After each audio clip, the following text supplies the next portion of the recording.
enquanto a minha apresentação é colocada, eu queria agradecer, em nome dos representantes do DAB que estão aqui, tem algumas pessoas do DAB, parabenizar a todos os colegas do DAB, ao Eider, a todos os colegas do DAB pela organização desse evento.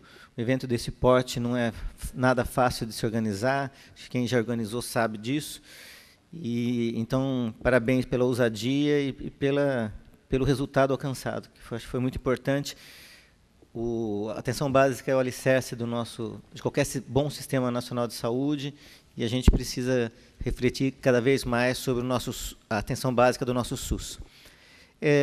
Antes também de começar, eu tenho sempre dificuldades de conversar com quem eu não conheço. Eu queria ter pelo menos uma ideia. Quem aqui é trabalhador de saúde? Por favor, levanta a mão.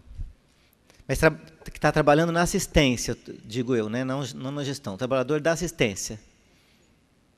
Tá certo. Da atenção básica, né? Vocês são. Tá. Quem é gestor? A maioria. E quem é docente, pesquisador da universidade? Tá bom. Bom, pedido para falar, então, sobre as ações de alimentação, nutrição e estímulo ao desenvolvimento, eu, como coordenador de saúde da criança, me coube falar um pouco sobre ações que o Ministério da Saúde vem desenvolvendo nesse campo. E, ao falar, eu não vou estar falando apenas em nome da coordenação da área técnica de saúde da criança e aleitamento materno, né, que eu dirijo hoje, mas em nome de uma política do governo federal, do Ministério da Saúde, e, portanto, em nome dos colegas do DAB, em particular da Patrícia Jaime, né, que, ombro a ombro, aí, vem ajudando na organização, no desenvolvimento de todas essas ações. Então, o pessoal da SEGAM todo aí, que está de parabéns pelo trabalho que vem desenvolvendo. O pessoal do DAF, né, do Departamento de Assistência Farmacêutica, da Secretaria de Ciência e Tecnologia, enfim, profissionais de várias áreas do Ministério que estão participando das ações que eu vou comentar a seguir. Pode passar o próximo, por favor? Ou sou eu mesmo que passo? Acho que não. Ah, tá. Sou eu. Bom, como já foi falado aqui, cada vez mais se somam evidências da importância do investimento nos primeiros anos de vida, né, no que se convencionou chamar de primeira infância, de 0 a 6 anos, principalmente de 0 a 3. A Conferência dos Determinantes Sociais em Saúde, de 2008, por exemplo, né, apontava de maneira muito clara que investir nesses primeiros anos talvez seja uma das poucas medidas que teriam o potencial, quase ser a vara de condão, né, para diminuir desigualdade em saúde no espaço de uma geração. Então, isso mostra claramente o quanto isso é prioritário. Isso já vem se dando no mundo, com a maioria dos países, em espécie também na América Latina, criando suas políticas nacionais para a primeira infância, políticas intersetoriais, que não são só da saúde, são de saúde, educação e assistência social primordialmente, mas também de outras políticas sociais. E que, como mostra o slide a seguir, têm sido corroboradas, inclusive, por estudos da área econômica, que têm mostrado como esse estudo, que esse gráfico ilustra, do professor Heckman, que é um prêmio Nobel de Economia, no ano 2000, e que os estudos dele se dão justamente sobre o retorno dos investimentos nacionais na infância, né, mostrando como a importância do investimento na primeira infância, não só para o desenvolvimento daquelas crianças, mas para o desenvolvimento das nações. Então, no país, eu vou rapidamente tocar algumas questões do ponto de vista de diagnóstico, que a maioria de vocês já deve saber há bastante tempo, né? Do ponto de vista de mortalidade infantil, é de conhecimento geral, o Brasil tem tido resultados maravilhosos, né, com uma diminuição da mortalidade infantil de 1990 para cá, em quase de 2/3, né, praticamente em 2/3, inclusive já cumprindo, do ponto de vista da mortalidade infantil e talvez na mortalidade da infância, a gente ainda não tem dados, o objetivo 4 do milênio. Nós tínhamos 47 mortes de criança abaixo de 1 ano em 1990, sendo que agora, no ano 2000, o censo de 2010 mostrou 15,6. Então, isso se deve ao Renda Família, ao Bolsa Família, né, o maior programa de transferência de renda do mundo, né, que o nosso país desenvolve. Se deve ao trabalho de vocês, que estão na atenção básica, né, a grande cobertura da atenção básica no país. Se deve à nossa Política Nacional de Aleitamento Materno, que também é uma das maiores do mundo, e que fez com que praticamente dobrassem as taxas de aleitamento da década de 70 para cá, embora a gente ainda tenha muito a caminhar. Hoje, aliás, é Dia Mundial de Aleitamento Materno, né? Nós tivemos com o ministro Alexandre Padilha, a Sociedade Brasileira de Pediatria, a Unicef, né, numa solenidade hoje pela manhã, comemorando, né, os avanços que a gente vem tendo, embora a gente tenha muito que caminhar, na medida que o último estudo que nós temos, de 2008, mostra que os nossos dados, a nossa taxa de aleitamento materno exclusiva aos 6 meses ainda é de 41%. Né? Então, muito longe do adequado, mas aquela coisa do copo meio cheio, meio vazio, né? Era em torno de 20 e poucos, né, na década de 70, então estamos evoluindo. A gente calcula algo em torno de 1,6% ao ano, né, de melhora nas taxas. Vamos ver, no ano que vem a gente tem um estudo grande, né, que é feito a cada 5 anos, nas capitais. Vamos ter dados mais frescos. Em termos da causa dessas mortes, se abaixo de 1 ano as afecções perinatais são as prioritárias, daí a existência da rede cegonha, acima de 1 ano, o que mais mata a criança no Brasil hoje já não é mais doença. Né? O que mais mata a criança hoje no Brasil já são as causas externas, violência e acidentes. Em termos de causas de internação, nós ainda continuamos com as gastroenterites, as diarreias campeãs, né, de internação, a seguir a asma, né, a principal doença crônica na infância, e em terceiro lugar as pneumonias. Temos ainda, como bem lembrou a nossa debatedora, né, nutricionista, ainda, por mais que as desigualdades no país venham diminuindo, né, com o Bolsa Família, a pobreza diminuiu muito, mas nós ainda temos bolsões de miséria, com insegurança alimentar e nutricional nas grandes cidades, nas periferias das grandes cidades, nas regiões Nordeste e Norte, nas tribos indígenas, nas regiões quilombolas. Enfim, nós ainda continuamos um país muito injusto. Diga-se de passagem também quando eu falei da mortalidade. Né? Então, quando falei da importância, né, da gente comemorar, né, temos que comemorar sim a redução da mortalidade infantil, a gente já cumpriu o ADM 4, mas continuamos sendo um país extremamente injusto, né, e desigual. Em termos de prevalência de anemia, ainda uma média de 20% de prevalência de anemia no país, o que, como vocês sabem, do ponto de vista do desenvolvimento, significa um grande problema. Talvez a anemia seja o agravo mais facilmente prevenível que afeta o desenvolvimento, né, o intelectual, principalmente das crianças. Temos a questão, do ponto de vista da alimentação e nutrição ainda, da desvitaminose A, né, o déficit de vitamina A, com o Brasil com uma média um pouco menor que a da taxa de anemia, mas ainda mais elevado, 17,4. Segundo a OMS,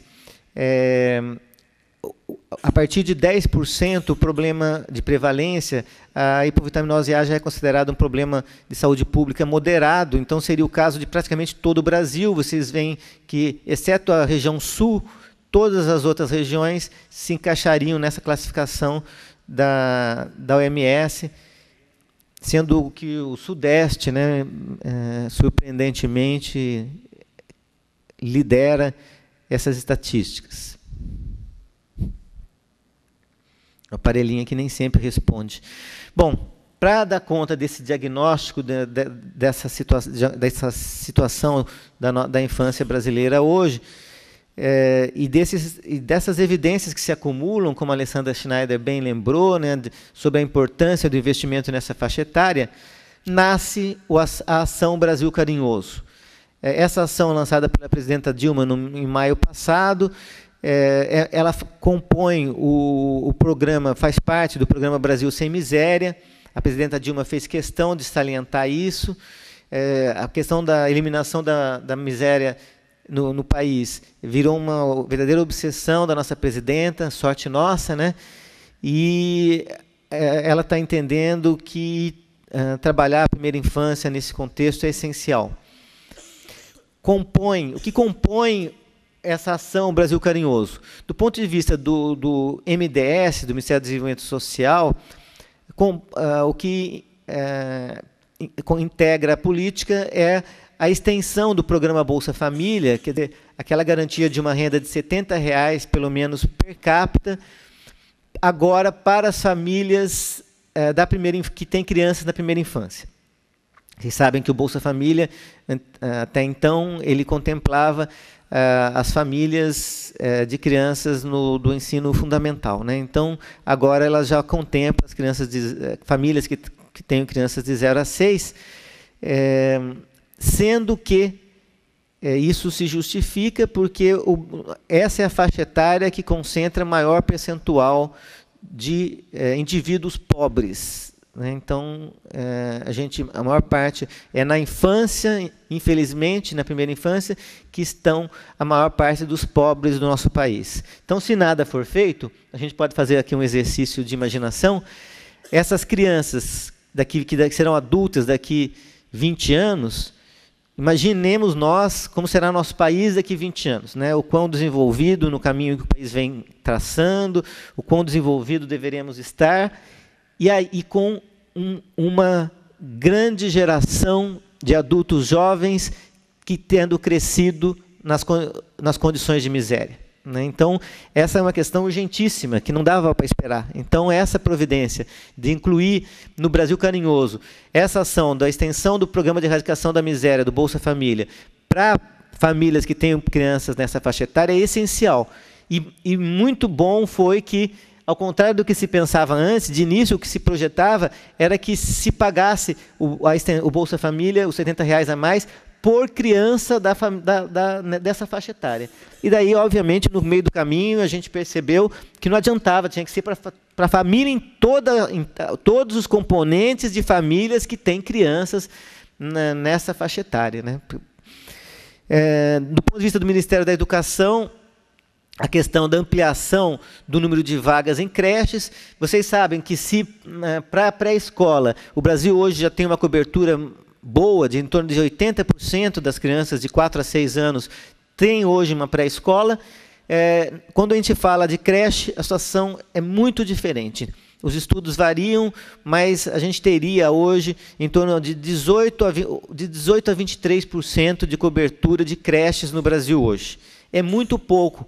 E mostrando, mais uma vez, o quão injusto é nosso país, se a gente for pegar só as crianças do Bolsa Família, que são as crianças que mais precisariam, só a cobertura de creche para essas crianças é de 8%. Né? Então, mostrando a dificuldade que tem as nossas políticas públicas de chegarem justamente em quem mais precisa.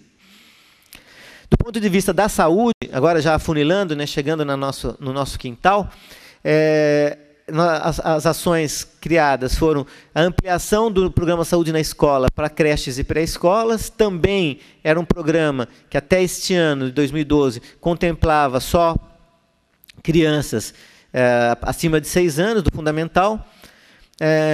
Então, a proposta agora de extensão do mesmo para creches e pré-escolas. Do ponto de vista da alimentação e nutrição, o Programa Nacional de Suplementação da Vitamina A e de suplementação do ferro, para lidar justamente com aqueles problemas que eu mostrei no diagnóstico de situação lá no início. E, finalmente, para tocar, né, a questão da doença crônica mais prevalente na infância, que é a asma brônquica, a garantia de medicamentos gratuitos para a asma, né, no programa Aqui Tem Farmácia Popular.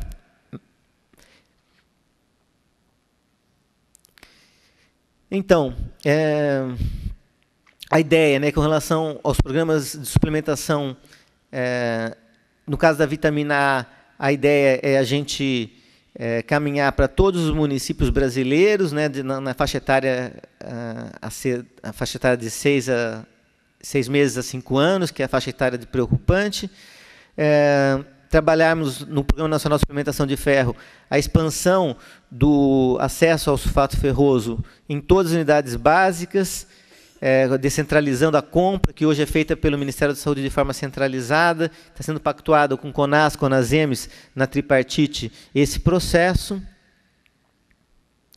Com a questão, pegando a questão, começando pela vitamina A, os impactos, né, esperados são, os estudos mostram um potencial de redução de risco de morte de crianças em até 24%, em especial devido à diminuição de diarreia, na qual o combate à hipovitaminose A diminuiria, tem potencial para diminuir a diarreia em torno de 28%, e a redução de mortalidade em crianças HIV positivas também. Então, esse programa teria o objetivo de prevenindo a deficiência de vitamina A, potencializar o desenvolvimento infantil pleno e redução da mortalidade e morbidade infantis. Hoje, qual é o cenário, né? Hoje a vitamina A é suplementada, né, com megadoses, né, de vitamina A, em 100% do Nordeste, em alguns municípios da Amazônia Legal e em alguns municípios do estado de Minas, que são regiões consideradas de alta prevalência. A proposta é de um aumento gradual para passar a se contemplar 100% dos municípios brasileiros, mas nessa primeira fase, para 2012, já a partir da campanha de vacinação de agosto, quando será administrada já a megadose em 100% dos municípios da região norte, já era em 100% do Nordeste, continua assim, e nas demais regiões, a ideia é começar pelos municípios do programa Brasil Sem Miséria. Então, seriam 100% desses municípios que estão nos estados. Então, hoje, nós passaríamos do cenário atual, de em torno de 2.000 municípios, para 3.000 municípios, e de em torno de 4 milhões quase 5 milhões de crianças para em torno de quase 8, aumento de praticamente 3 milhões de crianças, isso falando da situação deste ano. Hoje, como é que isso funciona, né? Só para, acho que é interessante, a gente tem muito gestor aqui, né, de saber mais ou menos o caminho, né, os fluxos desse processo. A compra é realizada pelo Ministério da Saúde, é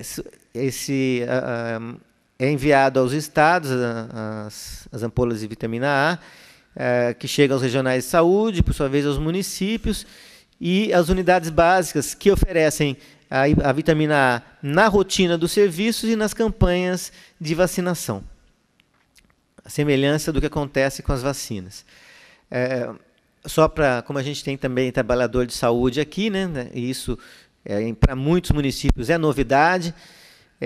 Para crianças entre 6 meses e 1 ano, a dose recomendada dessa ampolinha, que tem esse formato que está ilustrado aí, é de uma cápsula de 100.000 unidades aos 6 meses. Né? Depois, a partir de 1 ano até 5 anos, essa também é uma cápsula, mas daí de 200.000 unidades. Nessa campanha de agosto, nós vamos estar estreando, então, a contemplar esses municípios novos.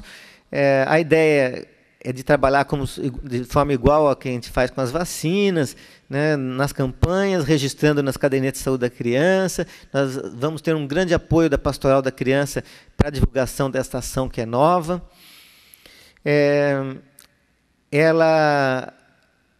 Só para ilustrar também, né, essa ampolinha, né, ela é uma ampolinha de plástico que você torce a pontinha da cápsula e dá na boca da criança a semelhança do que acontece com a gotinha, né, da vacina Sabin. O cuidado, né, de evitar que a criança cuspa, né, mas se por acaso isso acontecer, na dúvida, se deve administrar outra cápsula. Não há contraindicações, né, sempre há questionamentos, principalmente por nós pediatras, né, dúvidas com relação a problemas neurológicos, etc., que no caso dessa megadose não há registros, não haveriam contraindicações. Mesmo uma dúvida frequente que tem se dado, crianças que eventualmente recebam suplementação cotidiana de vitamina A, né, junto com outras vitaminas, caso não haveria necessidade nesses casos, mas caso recebam, não há nenhum problema. Então, do ponto de vista coletivo, não há orientação para não se administrar para essas crianças. Outra ação desse programa é o Programa Saúde, na ampliação então, como eu falei, do Programa Saúde na Escola. O cenário atual de adesão, vocês sabem que é um programa para o qual os municípios aderem, não há obrigatoriedade, os municípios aderem, temos em torno de 2.500 municípios, municípios hoje aderidos, em torno de quase 12 milhões de crianças contempladas. Então, a ideia, em 2012, é a gente atingir as crianças das creches, dos municípios já aderidos. Então, foi feita uma nova chamada para os municípios que tinham aderido no PSE para o ensino fundamental, propondo que esses municípios começassem também a trabalhar com as pré-escolas. E para o ano que vem a ideia é trabalhar com as creches, com prioridade das creches e pré-escolas que tem mais de 50% de crianças que são do Bolsa Família. Então, de novo, a prioridade, né, que a presidenta Dilma tem insistido, da gente contemplar com prioridade, né, de forma prioritária, as crianças da extrema pobreza no país. Finalmente, a ação referente à asma, que é a disponibilização agora gratuita de medicamentos para asma que já eram disponibilizados nas farmácias populares por aquele valor de 10% do valor real, né?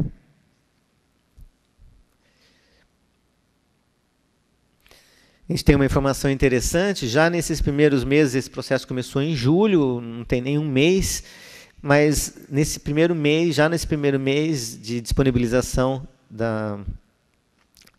dos medicamentos para asma, o crescimento do consumo desses medicamentos foi superior ao crescimento do consumo dos medicamentos para hipertensão e diabetes, quando eles passaram a ser gratuitos no início deste ano. Mostrando que provavelmente a gente tinha uma repressão, né, de consumo, né, desses medicamentos pela população, né, pelas crianças, bastante grande, em especial com relação às bombinhas, né, dos corticoides, que têm um preço elevado e provavelmente não estavam sendo utilizados de forma correta pelas crianças. Tem uma série de outras ações para a primeira infância que estão sendo gestadas pelo Ministério da Saúde, e que não foram incluídas ainda no programa lançado pela presidenta, porque não estavam totalmente prontos para começar a funcionar agora, já imediatamente, que é o desejo da presidenta, ou que ainda estão em processo de planejamento. Então, o primeiro deles é a prevenção da anemia com o uso de fortificação de alimentos com sachês de micronutrientes. Essa ideia, essa política já vem sendo usada em muitos países do mundo, é recomendada pela OMS, a aceitabilidade pelas crianças é muito melhor do que o sulfato ferroso, o número de efeitos colaterais também é muito menor, de diarreia, de mancha nos dentes, etc., que diminui a adesão ao tratamento. E, além do que, é colocado no alimento, não deixa gosto, e pode ser feito nas creches, que é o nosso desejo, e já está esses sachês não existem, não são produzidos ainda no Brasil. A primeira compra, a ideia está sendo feita com parceria com a Unicef, coordenada pela equipe da Patrícia Jaime, né, o pessoal aí da Segan. E então a ideia é que já no ano que vem a gente inicie esse trabalho nas creches, com a perspectiva de, se tudo der certo, talvez a gente vir até substituir o sulfato ferroso nas unidades básicas, até para tratamento, né? Bom, temos as ações de ampliação em prol do aleitamento materno, de ampliação de salas de apoio à amamentação nas empresas privadas. Tem um projeto do ministro, né, de ampliação para todas as estatais, que a gente pretende fazer ainda esse ano. Ampliação dos hospitais, do número de hospitais amigos da criança. E a estratégia Amamenta e Alimenta Brasil, que vocês talvez devam conhecer. Ela se baseia na informação de que a promoção do aleitamento materno de forma isolada talvez tenha um potencial de diminuição de até 13% da mortalidade e a promoção da alimentação complementar saudável de até 6%.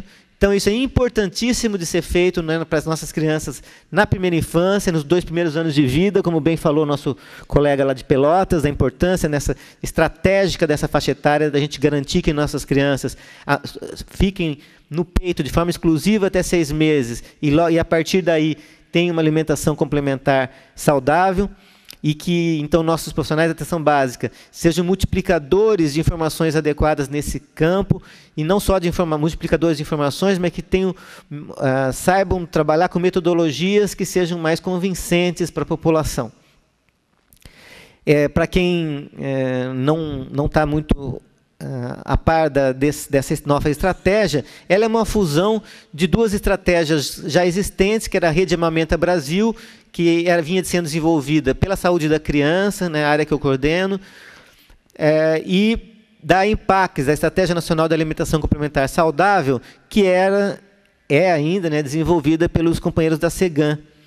Então, essas loucuras, né, que acontecem na nossa gestão pública, né, e pelo fato de a gente trabalhar com caixinhas à parte, né, então que a gente agora, finalmente, nós estamos trabalhando, nós unificamos esses dois processos de capacitação dos profissionais de atenção básica, de forma que, considerando que a amamentação e a alimentação complementar são um contínuo, então não tem cabimento a unidade básica, a gente formar tutor para ir lá treinar em amamentação, depois ele vai embora, entra outra pessoa para treinar as equipes em alimentação complementar. Então, o projeto é a gente formar 4.000 tutores e 34.000 profissionais das unidades básicas, né, já foram formados pelas 2 estratégias, e a ideia é a gente avançar com esse processo, qualificando, ampliando. Eu já estou caminhando para encerrar. A ideia, para quem conhece, ele usa uma metodologia crítico-reflexiva e de educação permanente, e ele tem tido muito sucesso enquanto políticas isoladas. A gente acredita que agora, juntas, o sucesso ainda vai ser ainda maior, caminhando no sentido das evidências mostradas pelo colega de Pelotas. Ainda no sentido do estímulo ao desenvolvimento na primeira infância, nós estamos planejando a implantação de um programa de sensibilização e empoderamento das famílias para o cuidado e estímulo das suas crianças na primeira infância, com visitas domiciliares, a semelhança do que vem sendo feito pelo PIM, Programa Infância Melhor no Rio Grande do Sul, com muito sucesso. Isso, então, já está em estudo. Já é uma decisão do ministro Padilha e a gente deve ter novidades a respeito ainda esse semestre. Nós temos um grupo de trabalho reformulando a caderneta de saúde da criança, caminhando para que ela se torne uma caderneta não mais de saúde da criança, mas uma caderneta da criança, uma caderneta intersetorial que transite, documento com o qual a criança transite na unidade básica de saúde, na creche onde ela frequenta, no CRAS do bairro, enfim, fazer o que todos os países que têm hoje políticas nacionais da primeira infância fizeram, quer dizer, integrarem as suas políticas sociais e terem um prontuário comum das crianças. Esse é o nosso objetivo, da caderneta de saúde da criança, se transformar nesse prontuário comum das políticas sociais. E temos um GT já em desenvolvimento, trabalhando essas questões. Inclusive, temos a honra de poder contar, por exemplo, com a Alessandra Schneider e outros especialistas no país, nesses GTs que estão pensando a caderneta e também um processo de capacitação dos profissionais. Para isso, já está definida, né, a ideia da unidade básica ser a porta de entrada para essa política toda para crianças de 0 a 4, porque considerando que a nossa baixa de cobertura de creche é onde essas crianças estão já precocemente. Então, acima de 4 anos, as crianças, a porta de entrada, o combinado é que sejam as pré-escolas, mas para 0 a 4 não tem outra alternativa, é mesmo nas nossas unidades básicas que a gente quer e precisa estar trabalhando. Eu já estou encerrando. O estímulo, finalmente, esse processo de capacitação dos profissionais da atenção básica para um acompanhamento da criança, justamente no sentido que a nossa debatedora solicitava, né, propunha, da gente trabalhar, qualificar a puericultura, resgatar a importância da puericultura. Infelizmente, nós não temos a opção de escolher entre trabalhar com adultos e idosos que estão realmente afetados pelas doenças crônicas ou as crianças. É uma falácia a gente pensar que agora a mortalidade infantil está caindo, a desnutrição diminuiu, vamos cuidar dos nossos adultos que estão tão sobrecarregados com as doenças crônicas. Se assim for, nós teremos gerações e gerações de hipertensos, diabéticos, obesos, justamente pelas evidências que estão se avolumando, mostrando que é agora, nos primeiros dias de vida, nos primeiros meses de vida, sendo amamentado ou não, tendo uma alimentação complementar saudável ou não, que essas crianças se tornarão ou não diabéticos, hipertensos no futuro.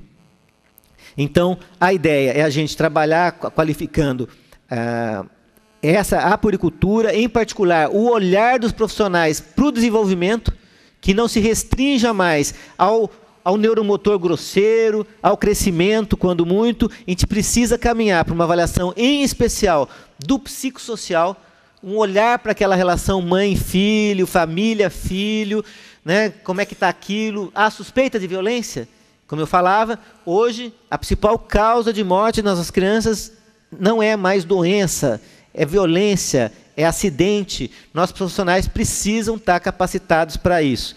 E, para isso, a gente tem uma publicação já disseminada no país, que é a linha de cuidado para atenção integral à saúde das crianças, adolescentes e suas famílias em situação de violência, que a gente quer disseminar ainda mais para as nossas unidades básicas e para capacitar os profissionais, e essa capacitação que está em elaboração, que a gente pretende transformar na forma de um EAD, né, e presencial em alguns locais, quando possível, mas em um EAD de forma a disseminá-lo para todos os nossos profissionais. Então, eu encerro dizendo que os estudos hoje têm mostrado que a gente vai precisar, para dar conta dessa mega tarefa, de uma atenção básica que trabalhe com equipes multiprofissionais, com enfoque biopsicossocial do indivíduo, da família e da comunidade, que, felizmente, são já características do nosso PSF, no Brasil já está caminhando bem, mas o que falta? Parcerias com a sociedade. O que os estudos têm mostrado, e isso na minha tese de mestrado eu acabei trabalhando bastante, é que ou a gente faz isso, ou nós, profissionais de saúde, passaremos a ser gradativamente irrelevantes para a saúde infantil, considerando que o novo perfil de morbidade existente, nós não damos mais conta com o tripé médico, enfermeiro, consultório, remédio. A gente vai precisar trabalho intersetorial, vai precisar trabalho, né, para lidar com essas doenças crônicas todas, multiprofissional, envolvendo a sociedade e as políticas sociais. Então, assim eu encerro. Obrigado.